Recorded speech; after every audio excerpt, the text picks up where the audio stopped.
There are many ways to die: in battle, in disgrace, in old age, surrounded by those who love you. But there is something far more terrifying than death. It is knowing that your entire existence, every breath, every victory, every heartbeat, depends on a single piece of wood burning somewhere in the dark. This is the story of a life that burned with a single stick. Meleager was born to King Oeneus and Queen Althea of Caledon. He was not born cursed. He was not born sickly. He was born strong, loud with life, radiant with promise. But on the night of his birth, something ancient entered the room. The Moirai, the Fates. Clotho spun the thread of his life. Lachesis measured its length, and Atropos spoke the words no mother should ever hear. She pointed to a log burning in the hearth. "When that stick is reduced to ash," she said, "so too will the life of this child." Then they vanished. The fire crackled, the stick burned, and Queen Althea stared into the flames and understood. Without hesitation, she rushed forward, pulled the log from the fire, and extinguished it. She hid it away. Her son would live as long as that wood remained unburned. From that moment on, Meleager's life was no longer his own. It was stored, hidden, guarded, a future wrapped in dry timber. Meleager grew into everything a kingdom could hope for. He was strong, honorable, beloved by the people. When the monstrous Caledonian boar, a beast sent by the goddess Artemis, ravaged the land, it was Meleager who answered the call.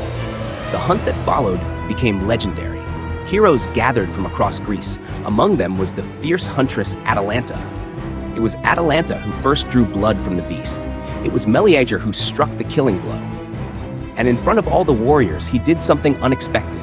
He awarded the trophy, the boar's hide, to Atalanta. Not to his uncles, not to the loudest men, but to the woman who had earned it. And that single decision ignited something far more dangerous than a monster. It ignited pride. His uncles, enraged that a woman had been honored above them, attacked her. Meleager did not hesitate. He killed them, in defense of justice, in defense of honor, in defense of the woman he admired. But blood had now stained his own family, and news traveled quickly. When Queen Althea learned that her brothers had been killed by her son, something inside her shattered. She had saved his life. She had defied fate. She had protected him from the fire. And now, that same life had extinguished her own blood. Grief and fury wrestled within her. Mother, sister. Which bond was stronger? Which wound was deeper? In the quiet of her chamber, she opened the chest. Inside lay the stick. Dark, dry, waiting. All these years she had guarded it. All these years she had preserved his breath inside dead wood. Now she held it in her hands. She could still choose mercy. She could still choose love. But grief can twist love into something unrecognizable. Slowly, deliberately, she carried the stick to the hearth. The fire was already alive. She hesitated, and then she placed it into the flames.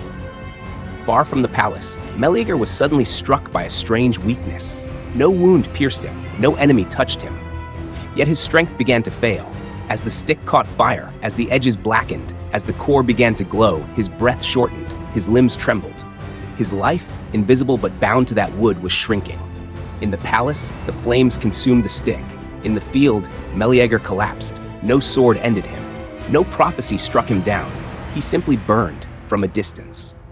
And when the wood finally turned to ash, so did he. Queen Althea watched until the fire finished its work. In that moment, grief turned again, this time into horror. She had not only avenged her brothers, she had killed her son. And the realization was unbearable. Some say she took her own life shortly after, because fate had not only claimed Meleager, it had claimed her too. Meleager fought monsters, he led heroes, he stood for honor, yet none of it changed the truth. His life was never fully in his hands. It was measured in wood, guarded in secret, destroyed in grief. And perhaps that is what makes his story so haunting. We like to believe our lives are controlled by our choices. But what if somewhere, unseen, something small, fragile, and flammable holds everything together? A stick, a thread, a moment, waiting patiently, because sometimes fate does not rush. It waits, and when it burns completely.